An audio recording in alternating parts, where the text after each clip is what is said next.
Hey everyone and welcome to the channel. On today's project I'm trying something that's new to me. I've put the time in and made a set of plans for this little Vise stop. I'll be dotting the drawings through the video so you can take some screenshots and we could work together if you wanted to tackle this project. If that sounds like something you're into, hang around to see how this one turns out.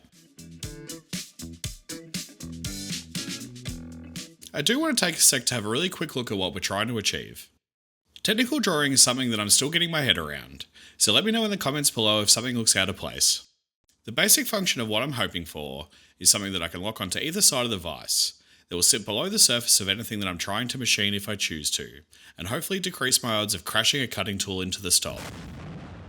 Also, it would be nice to have this as a repeatable, tool-free thing that I don't need to spend 10 minutes finding the right hex key every time I want to use it. This does look like it'll work on a computer screen, so surely it must work in real life, won't it?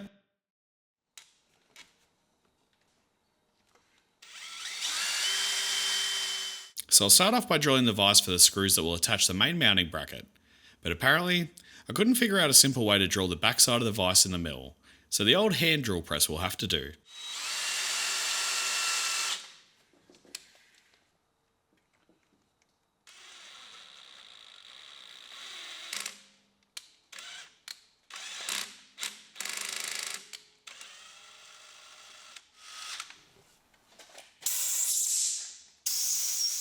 But we have a hole, so I'll get a little stock cut on the bandsaw and get to cleaning it up on the mill.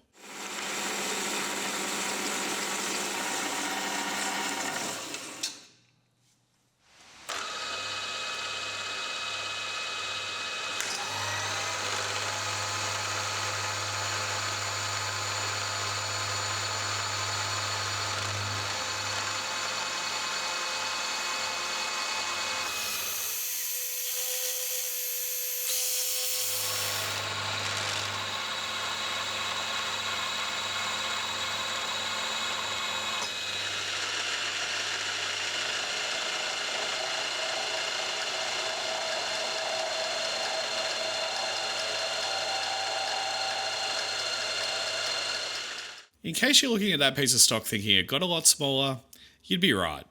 Apparently the stock cutting department and the machining department didn't communicate very well. You know how these big companies are. This is my first go at an indexable end mill as a cost-saving alternative to a solid carbide for roughing. It is pretty cool, but I did manage to try and take a bit too much and crashed it a bit off camera, and it's picked up a wobble. It shouldn't matter for anything I'm doing here, but some smaller diameter ones I think should be something that's quite helpful. But it's squared up and taken to outer dimension and dialed in, so let's take a quick peek at the part we're making. This is the bracket that's going to hold the stop onto the vise. It should be the easier of the two parts I'll be tackling on the mill, so it seems like a good place to start. I'll stand the stock up on end and drill a hole for the screw to go into that will attach this to the vise. I'm thinking this should be a bit easier to drill now while we still have the material in the block, which should make more sense in just a sec. And that's drilled for clearance on the screw, so now I'll counterbore with an end mill and knock off the hard edge.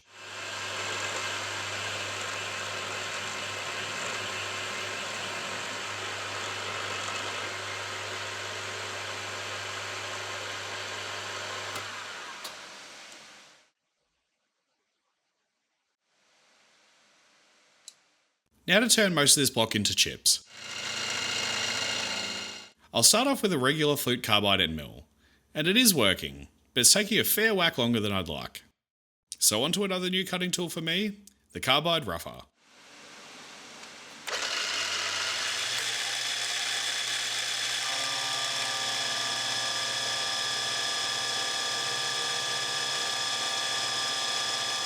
And that is a big cut for me on my little machine. It's unreal how much material this thing can chew up.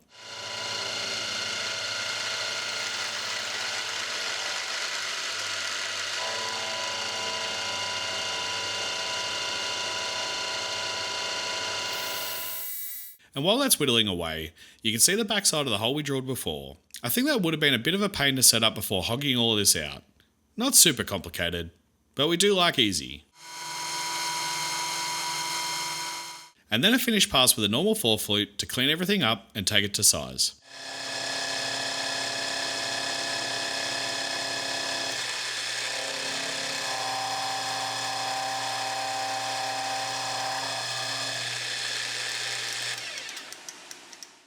With all that out of the way, I'll just drill and tap the other hole.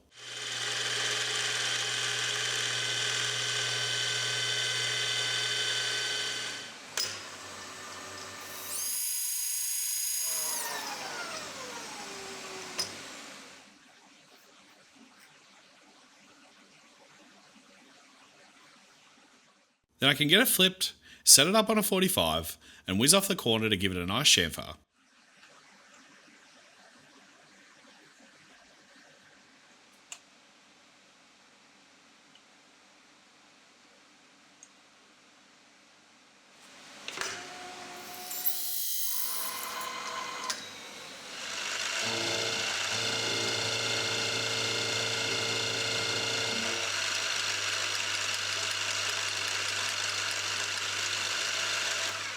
And I don't know why the old hand drill came out so much in this project, but that'll work.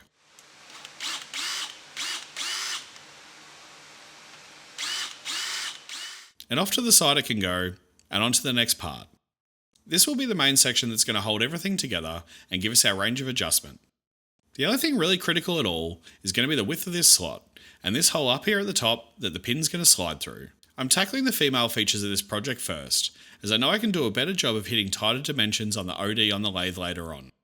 So if I get these out of whack at all, I'll just make the later parts to suit. One nice thing about having stock that's too big is that I'm not going to bother squaring up the stock before starting. I've got enough sticking up out of the top of the vise that I'll just mill the whole perimeter in one setup, and that should be square enough.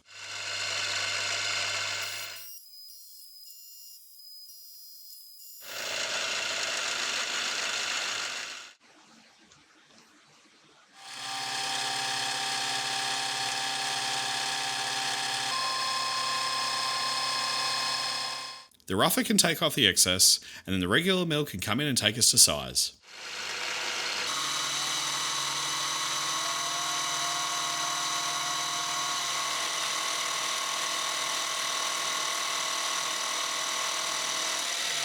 And now that we have our square references, I'll zero in again and get a hole drilled at the end of the sliding part that the stop will slide through.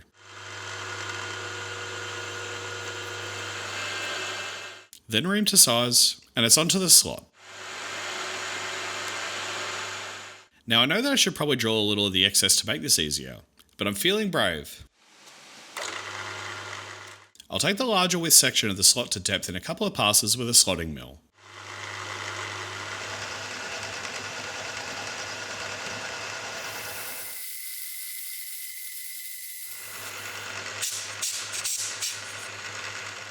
Then come back in with a smaller mill for the narrower section and take it to depth.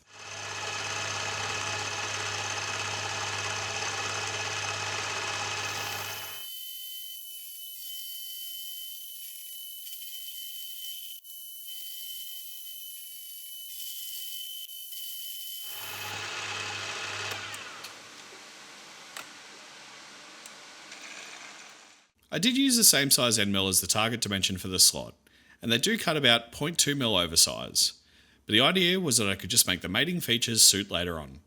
And I probably shouldn't have done that. The surface finish is pretty rough, but it should still work, I think. And now to get rid of the work holding material. With my new best friend, it's just a few passes to rip off the excess.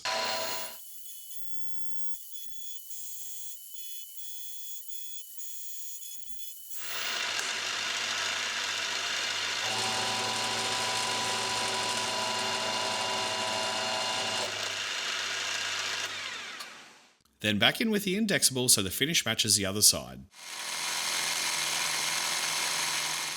And now to give it some chamfers.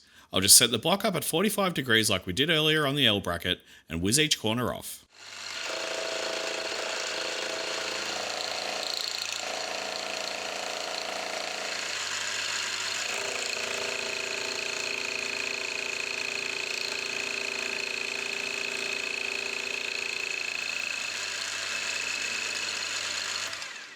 And for the last step on this part, I'll stand it up, center it in, and drill into the reamed hole from earlier.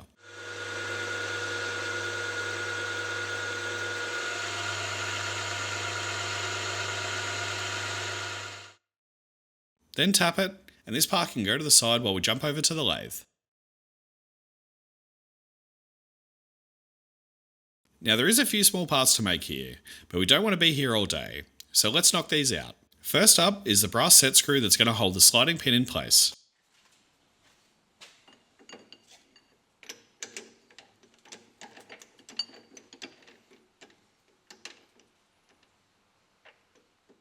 I'll face it and then take a little section down to diameter.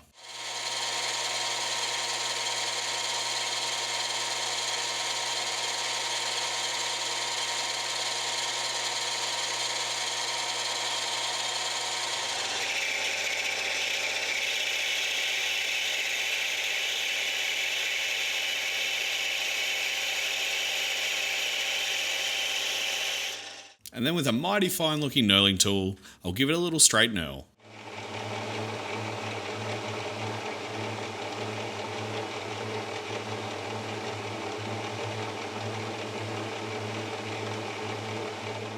For the threaded section, I'll take it down to size for the M6 die.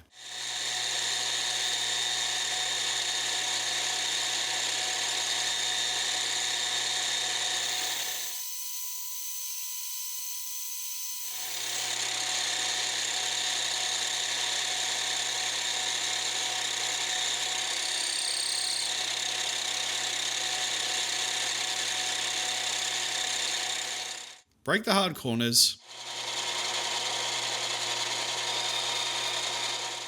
Then I'll cut a little runoff gutter with a parting tool.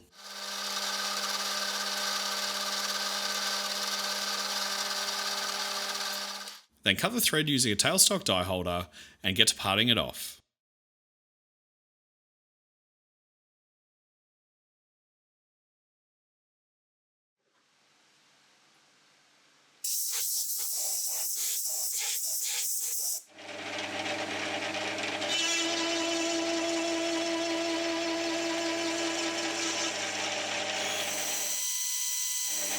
About halfway in, I'll break the corners again and go down to a nub that it will just break off. And into the collet chuck we can go.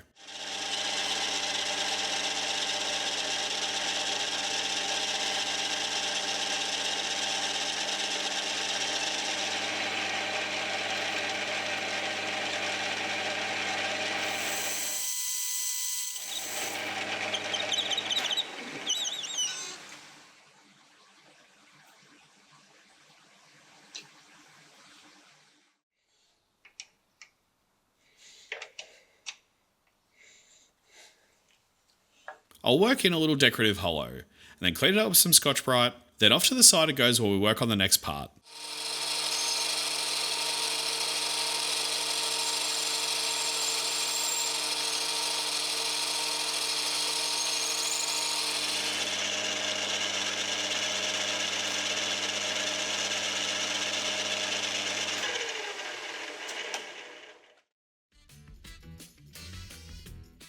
This is going to be the little brass bushing that's going to ride in the slot we made in the sliding arm earlier. So I'll take some more brass down to size.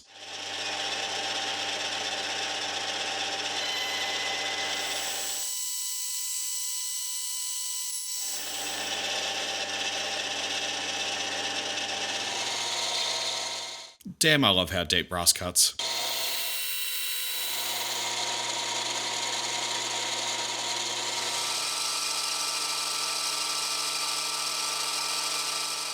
I've got my 3 steps formed there, so now I can get it spot drilled and drilled through the part.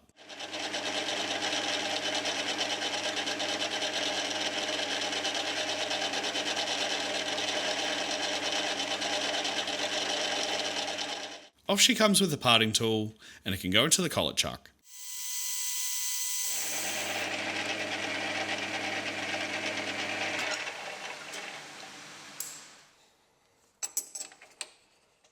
Now for the record, I didn't change the chuck out for every step, by the way.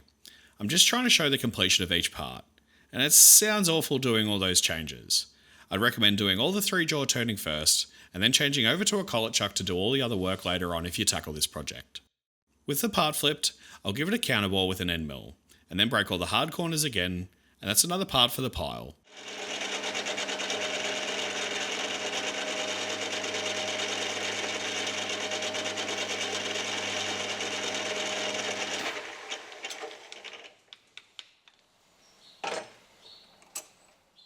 Now on to the next screw, and there are two that are very similar to each other. One is a little longer, but the process is exactly the same, so I'll just show one.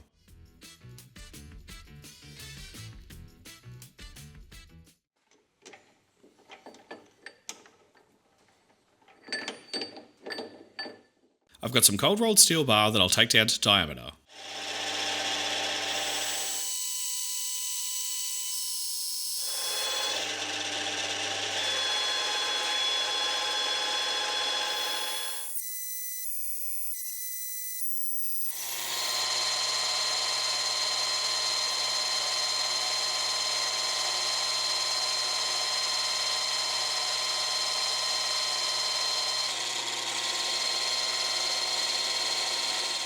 And then a little more straight knurl action.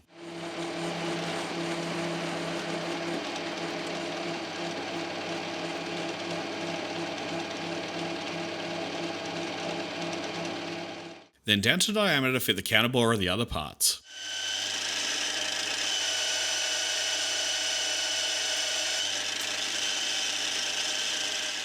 And whittle down the end for a thread.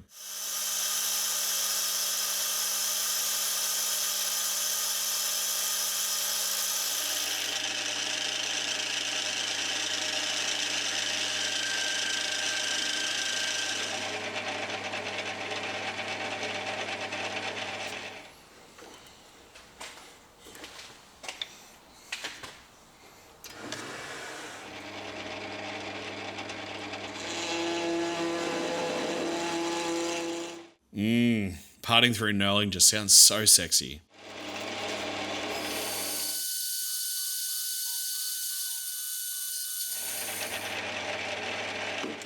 Almost broken insert.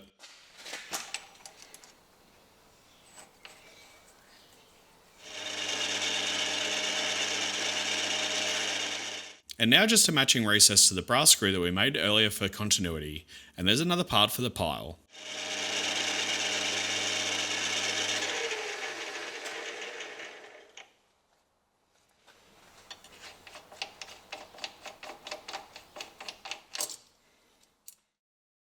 Alright, we're almost there.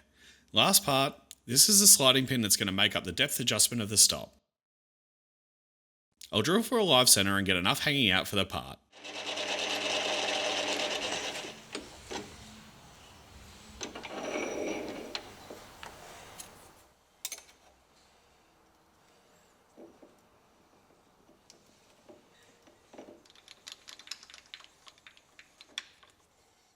And then it's on to taking this down to match the hole we reamed in the end of the sliding arm earlier.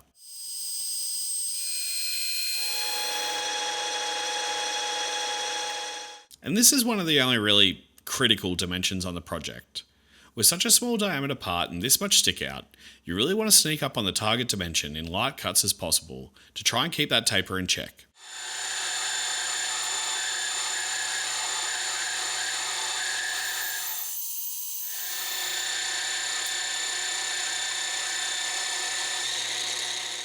For the end of this pin, it simply has the same knurling and face treatment as all the other screws. And I'd love to say I skipped over it to save you some time, but to be honest, my camera storage got full, and I just wanted to finish this part while I move the footage to my computer. But we have all our parts, so let's see if this works. The L-shaped bracket can get screwed onto the vise using the shorter of the steel screws.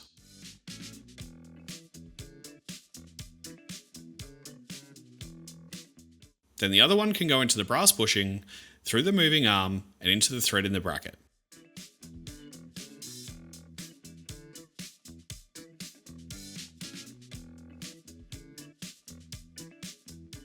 In goes the sliding pin, and the brass screw should hold everything in place without chewing up the surface of that steel rod too much. Damn, I'm good at making simple things look hard.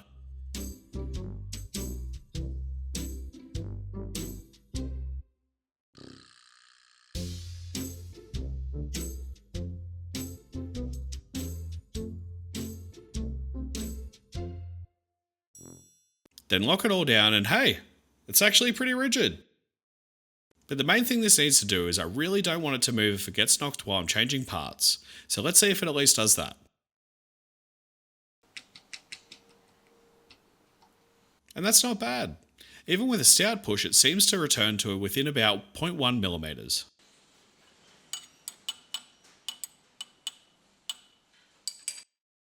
Cullet block seems to go back without anything moving. And if I said it right, it has all the clearance in the world up top.